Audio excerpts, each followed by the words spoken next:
द्वादश खंड। सींती ब्राह्म समाज पुनर्वार दर्शन और विजय कृष्णादि ब्राह्म भक्तों को उपदेश और उनके साथ आनंद। प्रथम परिच्छेद। श्री रामकृष्ण समाधि मंदिर में। अब फिर ब्राह्म भक्त दोबारा सींती ब्राह्म समाज में सम्मिलित हुए हैं। श्री काली पूजा से अगला दिन, कार्तिक मास की शुक्ला प्रतिपदा तिथि 19 अक्टूबर 1884 ईस्वी सन। इस समय शरद महोत्सव है। श्रीयुक्त वेणी माधव पाल की मनोहर उद्यान वाटिका में अब फिर ब्राह्म समाज का अधिवेशन हुआ। प्रातः काल की उपासना हो चुकी है। श्री परमहंस देव 4:30 बजे के समय पहुंचे।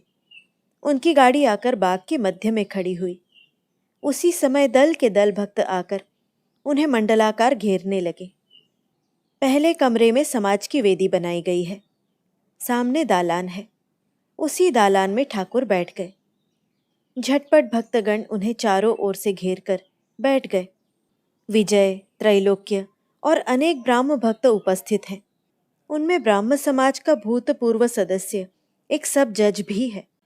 समाज गृह ने महोत्सव के उपलक्ष्य में विचित्र शोभा धारण की हुई है। कहीं कहीं नाना रंगों की झंडियां हैं। बीच बीच में इमारत के ऊपर या रोशनदानों, झरोखों में नयन रंजन सुंदर पादक विभ्रमकारी वृक्षों के पल्लव है।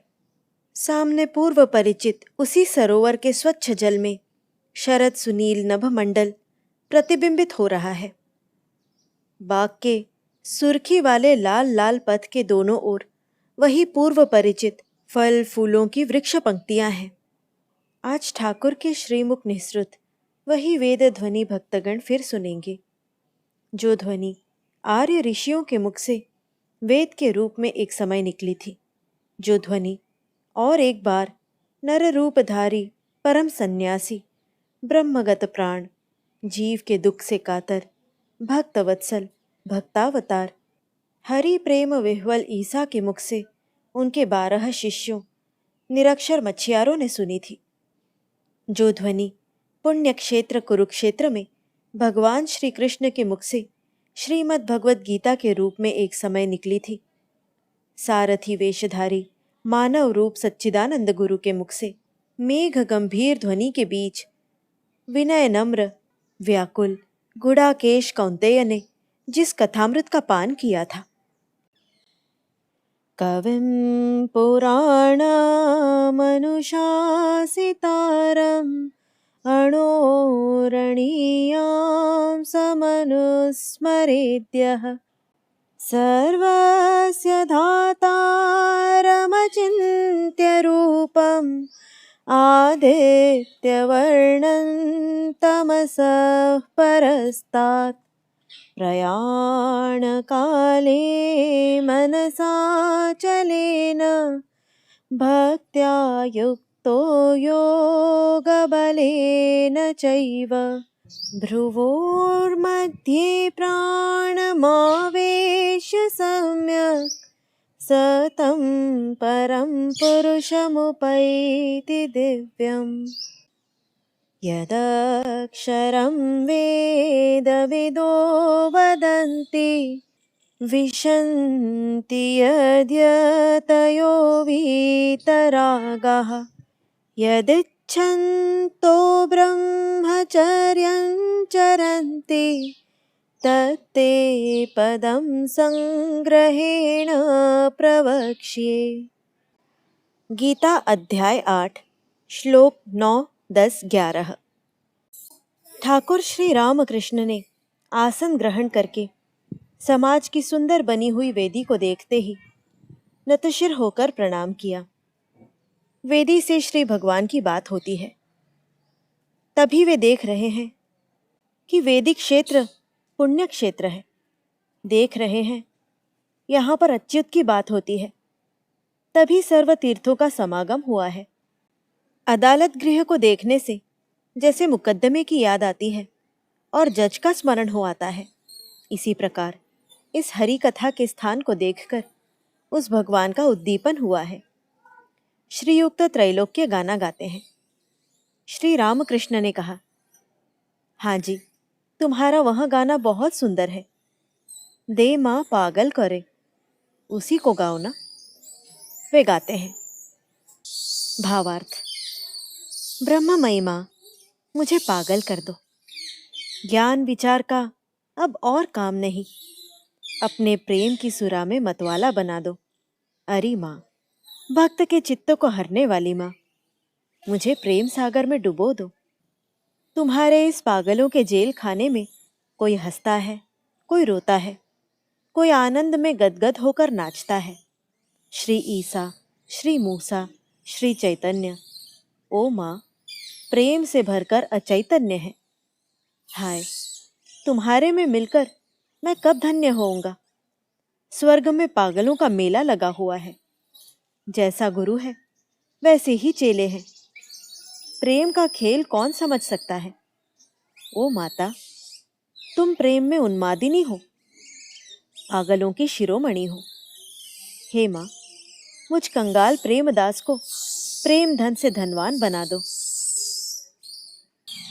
गाना सुनते सुनते श्री रामकृष्ण को भावांतर हो गया। एकदम समाधिस्थ हो गए। महत्तत्व की उपेक्षा करके, चतुर्विंश तत्व छोड़कर, सर्व तत्वातीत तत्व को अपने आप में देखकर, कर्मेंद्रियां, ज्ञानेंद्रियां, मन, बुद्धि, अहंकार सभी मानो बुझ गए हों। चित्रपुतलीवत मात्र देह विद्यमान है। एक दिन भगवान पांडवनाथ की ऐसी अवस्था देखकर श्री कृष्णगत अंतरात्मा युधिष्ठिर सहित सभी पांडवगण रो पड़े थे। तब आर्यकुल गौरव भीष्मदेव शरशैया पर लेटे हुए अंतिम समय में भगवान के ध्यान में निरत थे। उस समय कुरुक्षेत्र युद्ध समाप्त हुआ ही था। सहज ही क्रंदन का दिन था। श्री कृष्ण की ऐसी समाधि प्राप्त अवस्था को समझ न सकने से पांडव क्रंदन कर उठे थे। समझे थे शायद वे देह त्याग कर गए हैं। द्वितीय परिच्छेद। हरि कथा प्रसंग में ब्राह्म समाज में निराकारवाद। कुछ देर के पश्चात ठाकुर श्री रामकृष्ण कुछ प्रकृतिस्थ होकर भावावस्था में ब्राह्म भक्तों को उपदेश देते हैं। यह ईश्वरीय भाव खूब घना है, जैसे वक्ता मस्त होकर कुछ कुछ बोल रहे हैं। भाव धीरे धीरे कम हो रहा है। अंत में पहले वाली ठीक सहज अवस्था हो गई। श्री रामकृष्ण भावस्थ। माँ, कारणानंद नहीं चाहिए, सिद्धि खाऊंगा। सिद्धि अर्थात वस्तु लाभ, अष्ट सिद्धियों वाली सिद्धि नहीं। उस सिद्धि की बात कृष्ण ने अर्जुन से कही थी। भाई देख, यदि अष्ट सिद्धियों में से एक भी सिद्धि किसी को आती है तो फिर समझो कि व्यक्ति मुझको नहीं पाएगा, क्योंकि सिद्धि के रहने से अहंकार रहेगा और अहंकार का लेश भी रहने पर भगवान को नहीं पाया जा सकता। और एक है प्रवर्तक, साधक, सिद्ध और सिद्ध का सिद्ध। जो व्यक्ति अभी अभी ईश्वर की आराधना में प्रवृत्त हुआ है वह प्रवर्तक की श्रेणी का है। प्रवर्तक शरीर पर चंदनादि का चिन्ह लगाता है, तिलक माला धारण करता है, बाहर खूब आचार करता है। साधक और भी आगे बढ़ा हुआ है, उसका जगत दिखावा भाव कम हो जाता है। साधक ईश्वर को पाने के लिए व्याकुल होता है, आंतरिक उनको पुकारता है, उनका नाम जपता है, उनके निकट सरल अंतःकरण से प्रार्थना करता है। सिद्ध कौन है? जिसकी बुद्धि निश्चयात्मिका हो गई है कि ईश्वर हैं और वे ही सब कर रहे हैं, जिसने ईश्वर का दर्शन कर लिया है। सिद्धों का सिद्ध कौन है? जिसने केवल दर्शन ही नहीं उनके संग आलाप किया है। किसी ने पितृभाव से, किसी ने वात्सल्य भाव से, किसी ने सख्य भाव से, किसी ने मधुर भाव में उनके संग बातचीत की है। लकड़ी में आग निश्चित है, ऐसा विश्वास, और लकड़ी से आग बाहर निकालकर भात पकाना, उसे खाकर शांति और तृप्ति प्राप्त करना, ये दोनों भिन्न वस्तुएं हैं। ईश्वरीय अवस्था की इति नहीं की जाती, यहां तो उससे बढ़कर, उससे फिर और बढ़कर है। भावस्थ हुए। ये लोग ब्रह्मज्ञानी निराकारवादी हैं। यह तो बहुत बढ़िया है। ब्राह्म भक्तों के प्रति एक पर ही दृढ़ हो जाओ, चाहे साकार पर या निराकार पर, तभी ईश्वर लाभ होता है, नचेत नहीं होता। दृढ़ होने पर साकारवादी भी ईश्वर लाभ करेगा, निराकारवादी भी करेगा। मिश्री की रोटी सीधी करके खाओ या टेढ़ी करके ही खाओ, मीठी लगेगी। सबका हास्य। किंतु दृढ़ होना होगा, व्याकुल होकर उन्हें पुकारना होगा। विषयी का ईश्वर कैसा है जानते हो? जैसे चाची ताई के झगड़े में सुनकर लड़के खेल करते समय परस्पर कहते हैं, मुझे भगवान की कसम। और भी जैसे कोई फिट बाबू पान चबाते चबाते, छड़ी हाथ में लिए, बाग में टहलते टहलते एक विशेष फूल तोड़कर साथी से कहता है, ईश्वर ने कैसा ब्यूटीफुल फूल बनाया है। किंतु ऐसे विषयी का भाव क्षणिक है, जैसे गर्म लोहे के ऊपर जल का छींटा। एक के ऊपर दृढ़ होना होगा। डुबकी लगाओ। डुबकी बिना दिए समुद्र के भीतर का रत्न नहीं मिलता। जल के ऊपर केवल तैरते रहने से नहीं मिलता। ऐसा कहकर ठाकुर श्री रामकृष्ण वही गाना उसी मधुर कंठ से गाने लगे जिस गाने ने केशव आदि भक्तों के मन को मुग्ध कर लिया था। सबको बोध हो रहा है कि वे जैसे स्वर्गधाम अथवा वैकुंठ में बैठे हैं।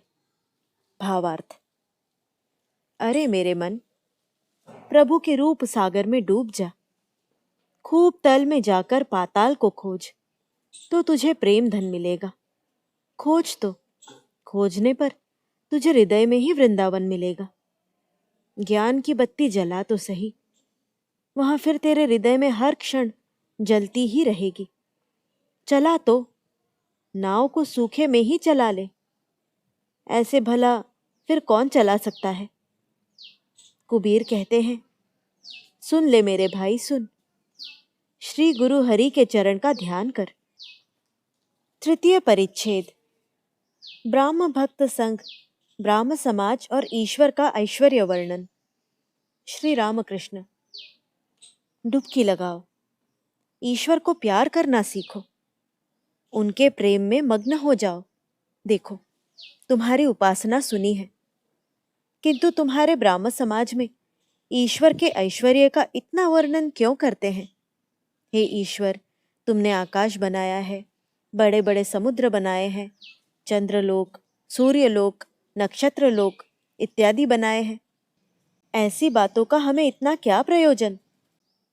सब लोग बाबू के बाग को देखकर ही चकित हो जाते हैं। कैसे कैसे पेड़, कैसे कैसे फूल, कैसी झील, कैसी बैठक, कैसी कैसी उसमें छवियां इत्यादि देखकर ही अवाक रहते हैं। उनकी खोज कितने जन करते हैं? बाबू को तो एक दो जन खोजते हैं। ईश्वर को व्याकुल होकर खोजने से उनका दर्शन होता है, उनके साथ परिचय होता है, बातचीत होती है। जैसे मैं तुम्हारे साथ बातें कर रहा हूं। सच कहता हूं, दर्शन होता है। यह बात किसके लिए कहता हूं? विश्वास ही फिर कौन करता है? ईश्वर क्या शास्त्र से प्राप्त होता है? शास्त्र को पढ़कर हद है अस्थि मात्र का बोध होता है, किंतु बिना स्वयं डुबकी लगाए ईश्वर दिखाई नहीं देते। डुबकी लगाने के पश्चात उनके स्वयं पहचानवा देने पर ही तब संदेह दूर होता है। पुस्तक 1000 पढ़ो, मुख से 1000 श्लोक बोलो, व्याकुल होकर उनमें डुबकी लगाए बिना उनको पकड़ नहीं सकोगे। कोरा पांडित्य मनुष्य को भुला तो देगा, किंतु उनको पकड़वा नहीं सकेगा। शास्त्र अथवा केवल पुस्तक आदि से क्या होगा? उनकी कृपा बिना कुछ नहीं होगा। व्याकुल होकर उनके लिए चेष्टा करो, कृपा होने पर उनका दर्शन होगा। वे तुम्हारे संग बातें करेंगे। सब जज, महाशय, उनकी कृपा क्या एक जन के ऊपर अधिक और दूसरे पर कम होती है? वैसा हो तो ईश्वर में वैषम्य दोष हो जाता है। श्री रामकृष्ण। यह कैसी बात? घोटाड़ा भी टा और सराटा भी टा, अर्थात टा प्रत्यय तो घोड़े में भी वही लगा है और सरा अर्थात मिट्टी की प्लेट में भी वही लगा है, किंतु घोड़े की शक्ति और है और सरा की शक्ति और है। केवल टा के कारण दोनों एक नहीं हो सकते। घोड़े की शक्ति विशेष है। तुम जैसे कहते हो, ईश्वर चंद्र विद्यासागर ने भी वैसी ही बात कही थी। कहा था, महाशय, उन्होंने क्या किसी को अधिक शक्ति दी है और किसी को कम शक्ति दी है? मैंने कहा, विभु रूप में वे सबके भीतर हैं। मेरे भीतर जैसे हैं वैसे ही चींटी के भीतर भी हैं, किंतु शक्ति विशेष होती है। यदि सभी समान होते तो फिर ईश्वर विद्यासागर नाम सुनकर हम तुम्हें क्यों देखने आए हैं? तुम्हारे क्या 2 सींग निकल आए हैं जो हम देखने आए हैं? वैसा तो नहीं है। तुम दयालु हो, पंडित हो, ये सब गुण तुम्हारे में औरों से अधिक हैं, तभी तुम्हारा इतना नाम है। देखो, ऐसे ऐसे लोग हैं जो अकेले 100 लोगों को हरा सकते हैं, और ऐसे हैं जो एक व्यक्ति के भय से भाग खड़े होते हैं। यदि शक्ति विशेष न होती तो लोग केशव को इतना क्यों मानते? गीता में है, जिसे अनेक जन गणमान्य समझते हैं, वह विद्या के लिए ही हो अथवा गाने बजाने के लिए ही हो या लेक्चर देने के लिए ही हो, क्यों वह और कुछ के लिए ही हो, निश्चय जानो कि उसमें ईश्वर की विशेष शक्ति है। ब्रह्म भक्त सब जज के प्रति जो कहते हैं मान लीजिए ना। श्री रामकृष्ण, ब्रह्म भक्त के प्रति तुम कैसे व्यक्ति हो? बात पर विश्वास न करके केवल मान लेना कपटता है। तुम्हें तो एक बनावटी शीशा देख रहा हूं। ब्रह्म भक्त अतिशय लज्जित हुए